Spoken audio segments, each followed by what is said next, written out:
মৰমৰ ছাত্ৰ-ছাত্ৰীসকল সকলোকে স্বাগতম জনাইছোঁ LPNM ছাৰ ইউটিউব চেনেললৈ। আজি আমি পঢ়িম ষষ্ঠ শ্ৰেণীৰ আমাৰ বিজ্ঞান কিতাপখনৰ দ্বিতীয় ভাগত থকা পাঠ নম্বৰ 8, যাৰ নাম হৈছে অৰ্গেনিজম এণ্ড ইটছ কেৰেক্টাৰিষ্টিক, আৰু যাক অসমীয়াত কোৱা হৈছে জীৱ আৰু ইয়াৰ বৈশিষ্ট্যসমূহ। এই পাঠটো পোনপ্ৰথমে তোমালোকে ভালকৈ পঢ়ি ল'বা, কাৰণ কেতিয়াবা পৰীক্ষাত পাঠৰ ভিতৰৰ পৰা প্ৰশ্ন আহিব পাৰে। সেইবাবে পোনপ্ৰথমে তোমালোকে পাঠটো পঢ়ি পেলাই ভালকৈ বুজি ল'বা। আৰু এই পাঠটোত থকা দুটামান গুৰুত্বপূৰ্ণ কথাৰ বিষয়ে আমি আলোচনা কৰিব লাগিব। সেয়া হৈছে জড় বস্তু, যাক কোৱা হৈছে নন লিভিং থিংছ। এতিয়া জড় বস্তু কাক কোৱা হয়? যিবোৰ বস্তু নিজে নিজে চলাচল কৰিব নোৱাৰিবগৈ, যিবোৰ বস্তু নিজে নিজে ডাঙৰ দীঘল হ'ব নোৱাৰিবগৈ, যিবোৰ বস্তু নিজে নিজে খাদ্য গ্ৰহণ কৰিব নোৱাৰে, তেনেকুৱা বস্তুবোৰক জড় বস্তু বুলি কোৱা হয়। যেনে চোৱা, মোৰ হাতত এটা কলম আছে। এই কলমটো মই যদি ইয়াত থৈ দিওঁ, তেতিয়াহ'লে চোৱা কলমটো নিজে নিজে লৰচৰ নহ'বগৈ, বা কলমটো নিজে নিজে ডাঙৰ দীঘল হ'ব নোৱাৰিবগৈ। তেনেকুৱা বস্তুবোৰক জড় বস্তু বুলি কোৱা হয়। যেনে পেঞ্চিল হওক বা কলম হওক, তাৰপিছত মোবাইল হওক বা বাল্ব হওক বা ফেন হ'ব পাৰে বা মাটিখিনি হ'ব পাৰে বা ঘৰ এখন হ'ব পাৰে। এই বস্তুখিনি চোৱা নিজে নিজে চলাচল কৰিব নোৱাৰিবগৈ বা নিজে নিজে ডাঙৰ দীঘল হ'ব নোৱাৰিবগৈ। তেনেকুৱা বস্তুবোৰক জড় বস্তু বুলি কোৱা হয়। যেনে চোৱা, ইয়াত এখন চকী আছে, গাড়ী আছে, তাৰপিছত ইয়াত এখন বেঞ্চ আছে। এইখিনি হ'ল আমাৰ কি বস্তু? জড় বস্তু। চ' আন এটা গুৰুত্বপূৰ্ণ কথা হৈছে জীৱ। জীৱ মানে চোৱা, যিবোৰ প্ৰাণীয়ে নিজে নিজে চলাচল কৰিব পাৰে, যিবোৰ প্ৰাণীয়ে নিজে নিজে খাদ্য গ্ৰহণ কৰিব পাৰে, যিবোৰ প্ৰাণীয়ে নিজে নিজে ডাঙৰ দীঘল হ'ব পাৰে, তেনেকুৱা প্ৰাণীবোৰক জীৱ বুলি কোৱা হয়। যেনে চোৱা, মানুহ চোৱা নিজে নিজে কি হ'ব পাৰে? চলাচল কৰিব পাৰে। মানুহ আকৌ নিজে নিজে ডাঙৰ দীঘল হ'ব পাৰে। মানুহে নিজে নিজে খাদ্য গ্ৰহণ কৰিব পাৰে। সেইবাবে তেনেকুৱা প্ৰাণীবোৰক কি বুলি কোৱা হয়? জীৱ বুলি কোৱা হয়। ঠিক তেনেদৰে চোৱা, বাঘ আছে, ভালুক আছে, তাৰপিছত কাউৰী আছে, বিভিন্ন ধৰণৰ চৰাই আছে, তাৰপিছত গছ গছনি আছে, তাৰপিছত হাঁহ, কুকুৰা, ছাগলী, এই গোটেইখিনি প্ৰাণী হ'ব আমাৰ জীৱ। কাৰণ এই গোটেই প্ৰাণীখিনি নিজে চলাচল কৰিব পাৰে, তাৰপিছত নিজে নিজে ডাঙৰ দীঘল হ'ব পাৰে, নিজে নিজে খাদ্য গ্ৰহণ কৰিব পাৰে। সেইবাবে তেনেকুৱা প্ৰাণীবোৰক কি বুলি কোৱা হয়? জীৱ বুলি কোৱা হয়। ইয়াত জীৱৰ কেইটামান বৈশিষ্ট্য দিয়া আছে। চলন, তাৰপিছত ইয়াত বৃদ্ধি, তাৰপিছত ইয়াত সাজ পোছাক, ৰেচন, সংবেদনশীলতা, তাৰপিছত ইয়াত প্ৰজনন। এইখিনি হ'ল জীৱৰ কিছুমান বৈশিষ্ট্য। এইখিনি তোমালোকে যেতিয়া ভালকৈ পঢ়িবা তেতিয়া গোটেইখিনি বুজি পাবা। ইয়াত বীজৰ অংকুৰ গোটেইখিনি দিয়া আছে। তোমালোকে ভালকৈ যেতিয়া পাঠটো পঢ়িবা তেতিয়া গোটেই কথাখিনি ভালকৈ বুজিবলৈ পাবা। ইয়াত মটৰ মাহৰ জীৱন চক্ৰটো দিয়া আছে। এইখিনি তোমালোকে ভালকৈ এবাৰ চাই ল'বা, পৰীক্ষাত ইয়াৰ পৰা প্ৰশ্ন আহিব পাৰে। ইয়াত চোৱা কি দিছে? মহৰ জীৱন চক্ৰ। ইয়াত মহৰ চোৱা, ইয়াত মহৰ এখন ছবি দিয়া আছে। মহৰ জীৱন চক্ৰটো 4টা স্তৰৰ মাজত পাৰ হয়। প্ৰথমটো হৈছে কণী, তাৰপিছত হৈছে পলু, তাৰপিছত হৈছে পিউপা বা লেঠা, আৰু পূৰ্ণাংগ অৱস্থা। এইখিনি যেতিয়া পঢ়িবা তেতিয়া ভালকৈ বুজিবলৈ পাবা। ভেকুলীৰ জীৱন চক্ৰটো 4টা স্তৰৰ মাজেদি পাৰ হয়। প্ৰথমটো হৈছে কণী, 2 নম্বৰ স্তৰটো হৈছে লালুকি, 3 নম্বৰ স্তৰটো হৈছে সৰু পোৱালি ভেকুলী, 4 নম্বৰ স্তৰটো হৈছে পূৰ্ণাংগ ভেকুলী। ইয়াত মহৰ জীৱন চক্ৰটো দিয়া আছে। ইয়াত চাই ল'বা তোমালোকে জীৱন চক্ৰটো। ইয়াত ভেকুলীৰ জীৱন চক্ৰ দিয়া আছে। এইখিনি ভালকৈ চাই ল'বা। আৰু ইয়াত চোৱা, কিছুমান মূল শব্দ দিয়া আছে। এই চাইডত অসমীয়াত দিয়া আছে আৰু এই চাইডত ইংলিছত দিয়া আছে। এই কিৱৰ্ডছখিনি ভালকৈ চাই ল'বা তোমালোকে এবাৰ। আজি আমি এই পাঠটোৰ পিছফালে থকা যিখিনি অনুশীলনী ভিত্তিক প্ৰশ্ন দি আছে, সেইখিনি আজি আমি সমাধান কৰিম। চোৱা কি কৈছে? শুদ্ধ উত্তৰৰ গোলটো সম্পূৰ্ণকৈ পূৰ কৰা। 1 নম্বৰ কুৱেশ্যন। 1 নম্বৰ কুৱেশ্যনৰ কাৰণে 4টা অপশ্যন দিয়া আছে। এই 4টা অপশ্যনৰ পৰা কোনটো শুদ্ধ সেইটো আমি বাছি উলিয়াব লাগে। চ' 1 নম্বৰ প্ৰশ্নটো কি কৈছে? তলত দিয়া কোনবিধৰ বৃদ্ধি নহয়? তলত দিয়া কোনবিধৰ বৃদ্ধি নহয়, অৰ্থাৎ ডাঙৰ দীঘল নহয়। গছ এটা কি হ'ব? ডাঙৰ দীঘল হ'বগৈ। তাৰপিছত বি নম্বৰ চাইকেলখন চোৱা ডাঙৰ দীঘল নহয়, হয়নে? শিশু মানে কণ ল'ৰা ছোৱালী। প্ৰথমে কি থাকিব? কেঁচুৱা থাকিব, তাৰপিছত অলপ ডাঙৰ হ'ব, তাৰপিছত আৰু অলপ ডাঙৰ হ'ব, তাৰপিছত এটা সময়ত গৈ কি হ'ব? সি প্ৰাপ্তবয়স্ক মানুহ হ'ব। তাৰমানে শিশুটো কি হ'ব? ডাঙৰ দীঘল হয়, এইটো নহ'ব। পখিলা এটা প্ৰথমে সৰু থাকিব, তাৰপিছত কি হ'ব? ডাঙৰ হ'বগৈ, হয়নে? ইয়াত কি কৈছে চোৱা, প্ৰশ্নটো কৈছে তলত দিয়া কোনবিধৰ বৃদ্ধি নহয়। তাৰমানে ইয়াৰ যোনটো শুদ্ধ উত্তৰ সেইটো হ'ব অপশ্যন বি, চাইকেল কি নহয়? বৃদ্ধি নহয়। যিহেতু ইয়াত বি নম্বৰ অপশ্যনটো শুদ্ধ, সেইবাবে আমি ইয়াত থকা বি নম্বৰ বৃত্তটো গোল কৰিম। ইয়াৰ পৰা চাইছে তোমালোকে বি নম্বৰ বৃত্তটো গোল কৰি দিবা। আৰু চোৱা ইংলিছত কি কৈছে? Exercise darken the circle of correct answer. Number 1, which of the following does not grow' মানে বৃদ্ধি। তলৰ কোনটো বৃদ্ধি নহয়? ট্ৰী মানে গছ গছনি বৃদ্ধি হ'ব, চাইল্ড বৃদ্ধি হ'ব, বাটাৰফ্লাই বৃদ্ধি হ'ব, কিন্তু চাইকেল বৃদ্ধি নহয়। তাৰমানে ইয়াৰ শুদ্ধ উত্তৰটো হ'ব বি। যিহেতু ইয়াত বি নম্বৰ অপশ্যনটো শুদ্ধ, সেইবাবে আমি ইয়াত থকা বি নম্বৰ বৃত্তটো গোল কৰিম। তাৰপিছত চোৱা 2 নম্বৰ প্ৰশ্নটো কি কৈছে? বীজৰ অংকুৰণৰ তলত দিয়া কোনবিধৰ প্ৰয়োজন? ইয়াত নহয় দিবলৈ থাকি গ'ল, প্ৰশ্নটো ভুলকৈ দিছে। ইয়াত নহয় হ'ব। কাৰণ চোৱা আমাৰ ইংলিছত প্ৰশ্নটো চাই লোৱা which is not a requirement for seed germination ইয়াত যিহেতু নট বুলি কৈছে সেইকাৰণে আমি ইয়াত নহয় বুলি লিখিব লাগিব বীজৰ অংকুৰণত তলত দিয়া কোনবিধৰ প্ৰয়োজন নহয় বীজ অংকুৰণ হ'বলৈ তলত কোনবিধৰ প্ৰয়োজন নাই এ নম্বৰ পোহৰ বীজ অংকুৰণ হ'বলৈ আমাৰ পোহৰ লাগিব বীজ অংকুৰণ হ'বলৈ আমাৰ প্ৰয়োজনীয় উষ্ণতা লাগিব বীজ অংকুৰণ হ'বলৈ সাৰ দিব নালাগে যেহেতু আমাক ইয়াত কৈছে কোনবিধৰ প্ৰয়োজন নহয় বুলি কৈছে সেইকাৰণে 2 নম্বৰৰ কাৰণে এই চি নম্বৰ অপশ্যনটো শুদ্ধ হ'বগৈ ডি পানী লাগিবগৈ পোহৰো লাগিব উষ্ণতাও লাগিব কিন্তু কি নালাগে বীজ অংকুৰণ হওঁতে সাৰ নালাগে যেহেতু 2 নম্বৰৰ চি অপশ্যনটো শুদ্ধ সেইবাবে আমি ইয়াত থকা চি নম্বৰ বৃত্তটো গোল কৰিব লাগিবগৈ আৰু ইংলিছত কি কৈছে চোৱা which is not a requirement for seed germination A হৈছে light B suitable temperature C fertilizer D water ইয়াৰ উত্তৰটো হ'ব চি নম্বৰ সেইবাবে তোমালোকে ইয়াত থকা চি নম্বৰ বৃত্তটো গোল কৰিবা ইয়াৰ পিছত চোৱা 3 নম্বৰ প্ৰশ্নটো কি কৈছে মাছে কিহৰ সহায়ত পানীত সাঁতুৰি ফুৰে মাছে কিহৰ সহায়ত পানীত সাঁতুৰি ফুৰে এ নম্বৰ ফান বি নম্বৰ ডেউকা চি নম্বৰ নেজ ডি নম্বৰ ঠেং ইয়াৰ শুদ্ধ উত্তৰটো হৈছে ফান মাছে ফানৰ সহায়ত কি কৰিব সাঁতুৰি ফুৰে ইয়াত 3ৰ এ নম্বৰ বৃত্তটো কি কৰা গোল কৰি দিয়া ইয়াৰ পৰা চাই এইদৰে তোমালোকে এ নম্বৰ বৃত্তটো গোল কৰি দিবা আৰু ইংলিছত কি কৈছে চোৱা fishes move in water with the help of their fin ইয়াত লিখিবা এই এ নম্বৰটো কি হ'ব 3ৰ এ নম্বৰটো শুদ্ধ হ'ব fin B number wing C number tail D number leg ইয়াৰ শুদ্ধটো হ'ব ফাইন সেইবাবে তোমালোকে ইয়াত থকা এ নম্বৰ বৃত্তটো গোল কৰি দিবা ইয়াৰ পিছত 4 নম্বৰ প্ৰশ্নটো চোৱা তলৰ কোনবিধ প্ৰাণী মাটি আৰু পানী উভয়তে থাকিব পাৰে ইয়াত তলৰ কোনবিধ প্ৰাণী মাটিতো থাকিব পাৰে আকৌ পানীতো থাকিব পাৰে মাছ চোৱা পানীত থাকিব পাৰে মাটিত থাকিব নোৱাৰে মাটিৰ ওপৰত যদি মাছটো যদি আহে তেতিয়াহ'লে মাছটো মৰি যায় হয়নে মাছটো নহ'বগৈ বি নম্বৰ হৈছে ভেকুলী চোৱা পানীতো থাকিব পাৰে মাটিতো থাকিব পাৰে আমাক ইয়াত প্ৰশ্নটো সুধিছে যে তলৰ কোনবিধ প্ৰাণী মাটি আৰু পানী উভয়তে থাকিব পাৰে ইয়াৰ শুদ্ধ উত্তৰটো হ'ব ভেকুলী 4 নম্বৰৰ বি অপশ্যনটো শুদ্ধ হ'ব সেইবাবে তোমালোকে ইয়াত থকা বি নম্বৰ বৃত্তটো গোল কৰিবা শিয়াল ক'ত থাকে পানীত থাকিব নোৱাৰে মাটিত থাকে এইটো নহ'ব তিমি মাছ পানীত থাকিব পাৰে মাটিত থাকিব নোৱাৰে 4 নম্বৰৰ শুদ্ধ উত্তৰটো হ'ব বি সেইবাবে তোমালোকে ইয়াত বি নম্বৰ বৃত্তটো গোল কৰি দিবা আৰু চোৱা ইংলিছত কি কৈছে which one of the following animals can live on land as well as in water ইয়াৰ শুদ্ধ উত্তৰটো হ'ব বি ফ্ৰগ সেইবাবে তোমালোকে ইয়াত থকা বি নম্বৰ বৃত্তটো গোল কৰি দিবা ইয়াৰ পিছত চোৱা 5 নম্বৰ প্ৰশ্নটো কি কৈছে তলত দিয়া কোনবিধ গছৰ পাত স্পৰ্শ কৰিলে জাপ খাই যায় এ নম্বৰ আমলখি বি নম্বৰ সূৰ্যমুখী ফুল চি নম্বৰ লাজুকী লতা ডি নম্বৰ কলচী উদ্ভিদ ইয়াৰ শুদ্ধ উত্তৰটো হ'ব চি লাজুকী লতাত স্পৰ্শ কৰি দিয়াৰ লগে লগে কি হৈ যায় জাপ খাই যায় পাছৰ যেহেতু চি নম্বৰ অপশ্যনটো শুদ্ধ সেইবাবে আমি ইয়াত চি নম্বৰ বৃত্তটো গোল কৰিব লাগিব আৰু চোৱা ইংলিছত কি কৈছে the leaves of which one of the following plants fold up on being touch ইয়াৰ শুদ্ধটো হ'ব মিমোছা লাজুকী লতা কি বুলি কোৱা হয় মিমোছা বুলি কোৱা হয় সেইবাবে তোমালোকে ইয়াত 5 নম্বৰৰ চি বৃত্তটো গোল কৰি দিবা ইয়াৰ পিছত চোৱা 6 নম্বৰ প্ৰশ্নটো কি কৈছে মহে ক'ত কণী পাৰে এ নম্বৰ অপশ্যন বন্ধ পানীত বি নম্বৰ পাতৰ তলত চি নম্বৰ মাটিত ডি নম্বৰ নদীত ইয়াৰ শুদ্ধ উত্তৰটো হ'ব এ নম্বৰ অপশ্যন বন্ধ পানীত মহে কি কৰিব কণী পাৰে যেহেতু 6 নম্বৰৰ এ নম্বৰ অপশ্যনটো শুদ্ধ সেইবাবে আমি ইয়াত এ নম্বৰ বৃত্তটো গোল কৰিব লাগিব আৰু ইংলিছত চোৱা কি কৈছে where do mosquitoes lay eggs A number in stagnant water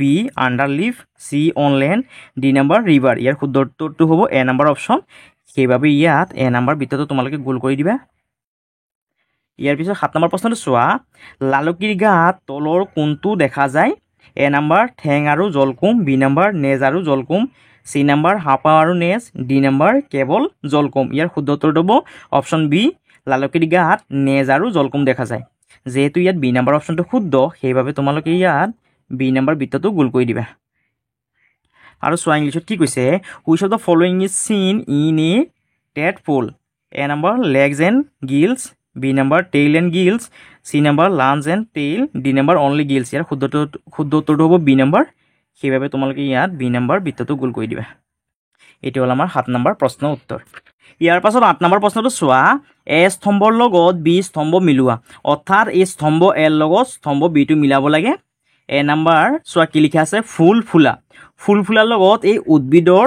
চলনটো মিলাবা এ নম্বৰ লগত এই 4 নম্বৰটো মিলাবা বি নম্বৰ হৈছে ৰেচন মানে হৈছে গাৰ পৰা ওলোৱা পানী আৰু বৰ্জনীয় দ্ৰব্য এই বি নম্বৰটোৰ লগত 3 নম্বৰটো মিলাবা কাণ্ড মানে হৈছে ওপৰলৈ বাঢ়ে এই চি নাম্বাৰটোৰ লগত 2 নাম্বাৰটো মিলাবা আৰু ডি নাম্বাৰ হৈছে সাজ পোছাকৰ লগত 1 নাম্বাৰটো মিলাবা দেহৰ ভিতৰলৈ আৰু বাহিৰলৈ বায়ুৰ আদান প্ৰদান। ইয়াৰ পৰা চাইছে তোমালোকে 8 নাম্বাৰখিনি মিলাই ল'বা। আৰু চোৱা ইংলিছত কি কৈছে, মেচ দ্য কলম এ উইথ কলম বি, অৰ্থাৎ কলম এৰ লগত কলম বি মিলাব লাগে। অপেনিং অফ ফ্লাৱাৰৰ লগত, অৰ্থাৎ 1 নাম্বাৰটোৰ লগত এই 4 নাম্বাৰটো মিলাবা। Movement in plant, B number এক্সক্ৰিয়েশ্যনৰ লগত এইটো মিলাবা 3 নাম্বাৰটো। Removal of water and waste from body, B নাম্বাৰটোৰ লগত 3 নাম্বাৰটো মিলাবা। চি নাম্বাৰ হৈছে শ্বুটৰ লগত এইটো মিলাবা, শ্বুটৰ লগত 2 নাম্বাৰটো মিলাবা। গ্ৰ'ছ আপৱাৰ্ড আৰু ডি নাম্বাৰটো হৈছে ব্ৰিথিঙৰ লগত এইটো মিলাবা 1 নাম্বাৰটো। Taking in and out of air. ইয়াৰ পৰা চাইছে 8 নাম্বাৰখিনি তোমালোকে মিলাই ল'বা। ইয়াৰ পাছত 9 নম্বৰ প্ৰশ্নটো চোৱা কি কৈছে, উপযুক্ত শব্দৰ সহায়ত খালী ঠাই পূৰ কৰা, অৰ্থাৎ তলত থকা প্ৰশ্নখিনি খালী ঠাইখিনি পূৰ কৰিব লাগিব। এ নম্বৰ প্ৰশ্ন, বীজৰ ভিতৰত থকা সৰু ঢেঁচৰ পৰাই এজোপা পূৰ্ণাংগ গছ হয়। ইয়াত লিখিবা বীজৰ ভিতৰত থকা সৰু, ইয়াত লিখিবা ভ্ৰণ, ইয়াত লিখিবা ভ্ৰণ বানানটো ইয়াত লিখিবা এইদৰে ভয়ব্ৰু মদিয়ান ভ্ৰণ বুলি লিখিবা। বীজৰ ভিতৰত থকা সৰু ভ্ৰণৰ পৰাই এজোপা পূৰ্ণাংগ গছ হয়। আৰু ইংলিছত ইয়াত লিখিবা fill in the blanks with appropriate words. A number প্ৰশ্ন, the tiny structure inside a seed that develops into a plant is, ইয়াত লিখিবা EMBROY, এমব্ৰই বুলি লিখিবা ইয়াত এমব্ৰই। তাৰপিছত চোৱা বি নাম্বাৰটো, সকলো জীৱই ঢেঁচৰ প্ৰতি সঁহাৰি জনায়। ইয়াত লিখিবা সকলো জীৱই উদ্দীপকৰ। ইয়াৰ এই বি নাম্বাৰৰ উত্তৰটো ইয়াত লিখি দিছোঁ, তোমালোকে ইয়াত লিখিবা উদ্দীপক বুলি লিখিবা।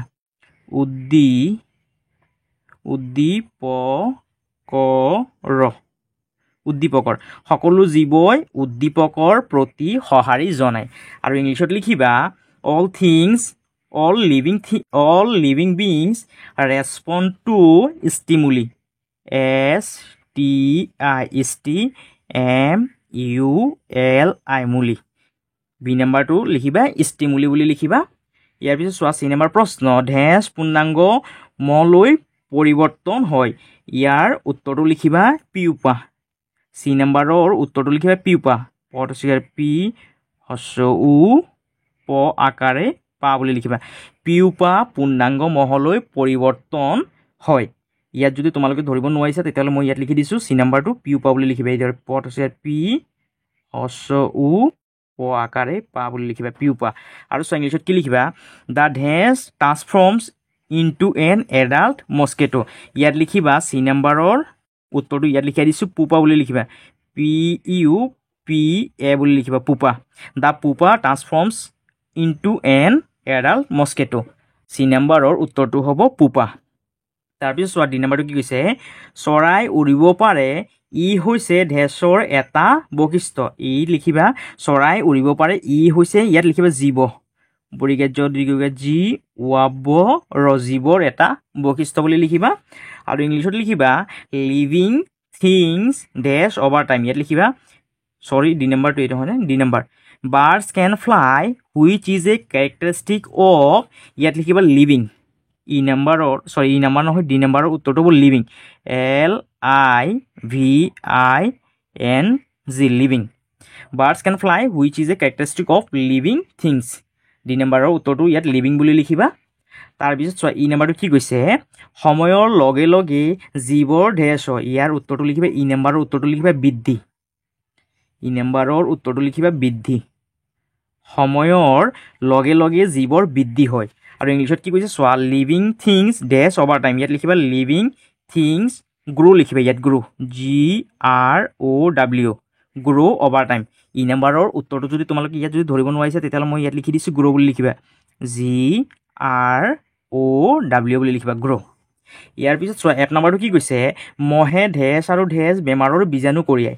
ইয়াৰ উত্তৰটো লিখিবা মহে মেলেৰিয়া। ইয়াত লিখিবা মেলেৰিয়া, ৰি অন্তস্থ আকাৰ আৰ ৰিয়া, মেলেৰিয়া। আৰু ইয়াত লিখিবা ডেংগু,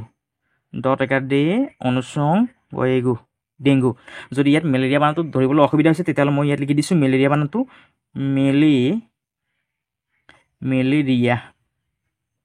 মেলেৰিয়া। আৰু ইয়াত ডেংগুটো লিখিবা ডেংগু।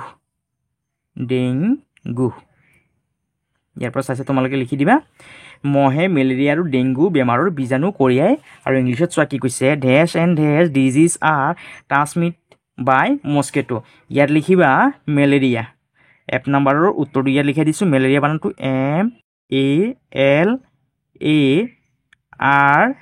MELARIA মেলেৰিয়া এণ্ড ইয়াত লিখিবা তোমালোকে ডেংগু বানানটো লিখিবা DENGUE ডেংগু বুলি লিখিবা malaria and dengue disease are transmitted by mosquito ইয়াৰ পিছত চোৱা যি নাম্বাৰটো কি কৈছে ভেকুলী এবিধ ধেছ প্ৰাণী ইয়াত লিখিবা ভেকুলী এবিধ উভচৰ লিখিবা উভ প্ৰথম ৰচৰ উভচৰ ভেকুলী এবিধ উভচৰ প্ৰাণী বুলি লিখিবা আৰু ইংলিছত লিখিবা ফ্ৰগছ আৰ এ টাইপ অফ ইয়াত যিহেতু জেগা নহ'ব সেইকাৰণে উত্তৰটো ইয়াত লিখাই দিছোঁ AMPHIBIAN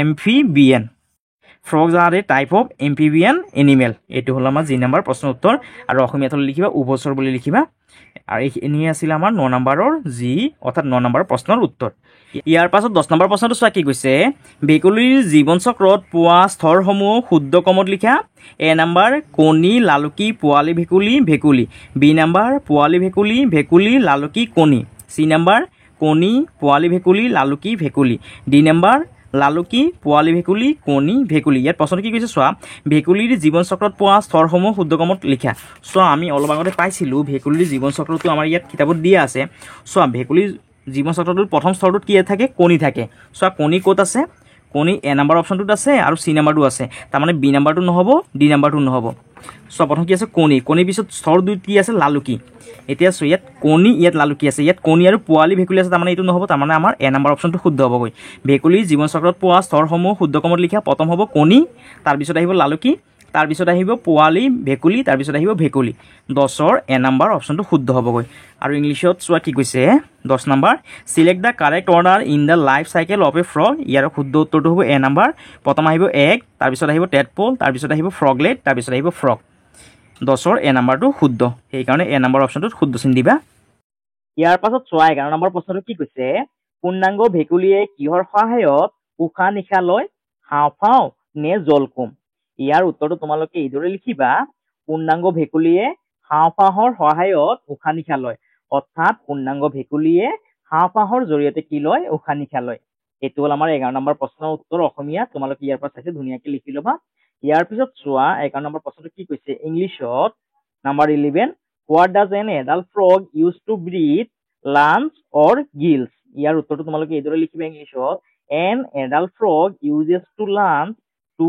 ব্ৰিথ অৰ্থাৎ লাঞ্চৰ সহায়ত লাঞ্চ মানে হৈছে হাওঁফাওঁৰ সহায়ত কি কৰিব পূৰ্ণাংগ ভেকুলীয়ে উশাহ নিশাহ ল'বগৈ এইটো হ'ল আমাৰ 11 নম্বৰ প্ৰশ্নৰ উত্তৰ তোমালোকে চাই লিখি ল'বা ইয়াত ইংলিছত যদি তোমালোকে অসমীয়াত লিখা তেতিয়াহ'লে ইংলিছত নালাগে আৰু যদি ইংলিছত লিখা তেতিয়াহ'লে অসমীয়াত নালাগে ইয়াৰ পাছত 12 নম্বৰ প্ৰশ্নটো চোৱা কি কৈছে জীৱসমূহৰ মূল 3টা বৈশিষ্ট্য কি ইয়াৰ উত্তৰটো লিখিবা জীৱসমূহৰ মূল 3টা বৈশিষ্ট্য হ'ল চলন বৃদ্ধি আৰু শ্বাস প্ৰশ্বাস ইয়াৰ পৰা চাইছে তোমালোকে 3টা বৈশিষ্ট্য লিখি ল'বা এইটো হ'ল আমাৰ 12 নম্বৰ প্ৰশ্নৰ উত্তৰ আৰু চোৱা ইংলিছত কি কৈছে যে what are the 3 basic characteristic of all living organism ইয়াৰ উত্তৰটো লিখিবা the 3 basic characteristic of all living organism are movement মানে হ'ল চলন গ্ৰোথ মানে হ'ল বৃদ্ধি এণ্ড ব্ৰিথিং মানে হ'ল শ্বাস প্ৰশ্বাস তিনিটা যেহেতু আমাক বৈশিষ্ট্য লিখিব কৈছে সেইকেইটা হ'ল মুভমেণ্ট গ্ৰোথ এণ্ড ব্ৰিথিং এইটো হ'ল আমাৰ 12 নম্বৰ প্ৰশ্নৰ উত্তৰ ইয়াৰ পাছত 13 নম্বৰ প্ৰশ্নটো চোৱা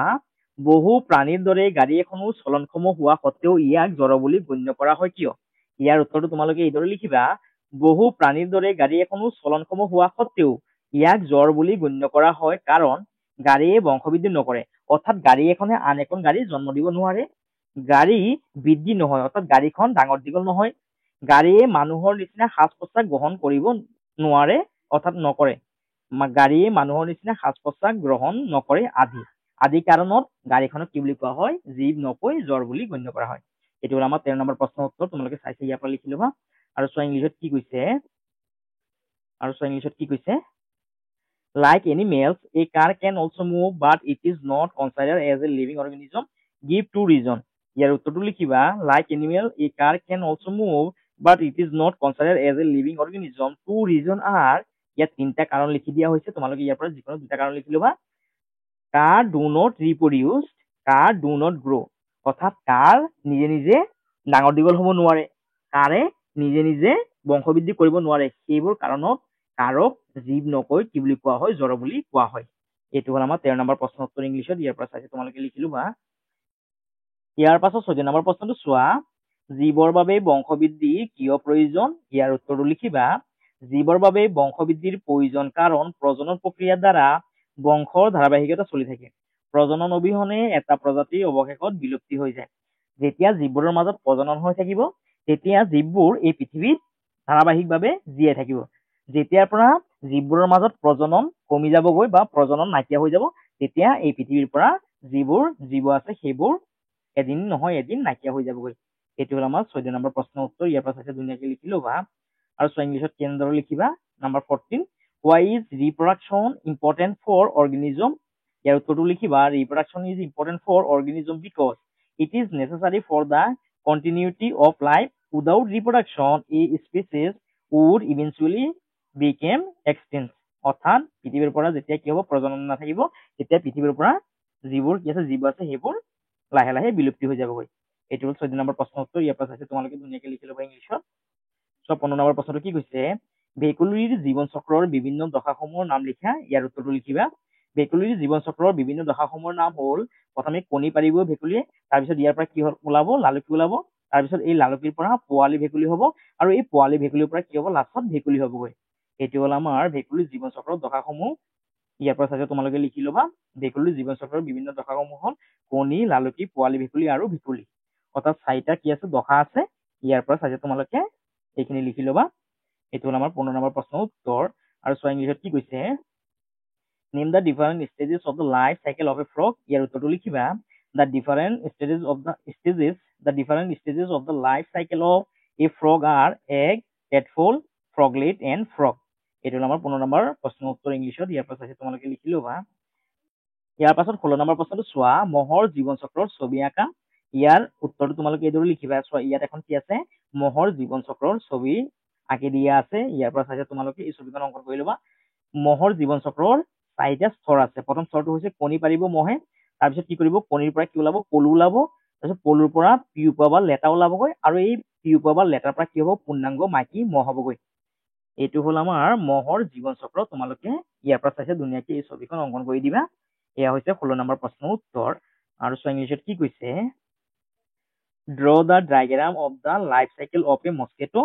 ইয়াৰ উত্তৰটো তোমালোকে এইদৰে লিখিবা। Life cycle of a mosquito, অৰ্থাৎ ড্ৰ মানে চিত্ৰখন অংকন কৰিব দিছে। ইয়াৰ পৰা চাইছে তোমালোকে এই মহৰ জীৱন চক্ৰৰ চিত্ৰখন অংকন কৰি দিবা। প্ৰথম ষ্টেজত কি কৰিব, কণী পাৰিবগৈ এগ, তাৰপিছত আছে stage 2 larva, stage 3 pupa, and last stage 4ত কি আছে, এডাল ফিমেল মস্কিটো। ইয়াৰ পৰা চাইছে তোমালোকে চিত্ৰখন অংকন কৰি দিবা। এইটো আছিল আমাৰ 16 নম্বৰ প্ৰশ্নৰ উত্তৰ। আৰু এইখিনি আছিলে এই পাঠৰ থকা অনুশীলনী ভিত্তিক প্ৰশ্নখিনি। তোমালোকে এইখিনি চাইছে ধুনীয়াকে ইয়াৰ পৰা লিখি ল'বা উত্তৰখিনি। আৰু তোমালোকৰ যদি ভিডিঅ'টো যদি ভাল লাগিছে, তেতিয়াহ'লে তোমালোকে চেনেলটো ছাবস্ক্ৰাইব কৰিবা, ভিডিঅ'টো শ্বেয়াৰ কৰিবা আৰু কমেণ্ট কৰিবলৈ নাপাহৰিবা। সকলোকে ধন্যবাদ।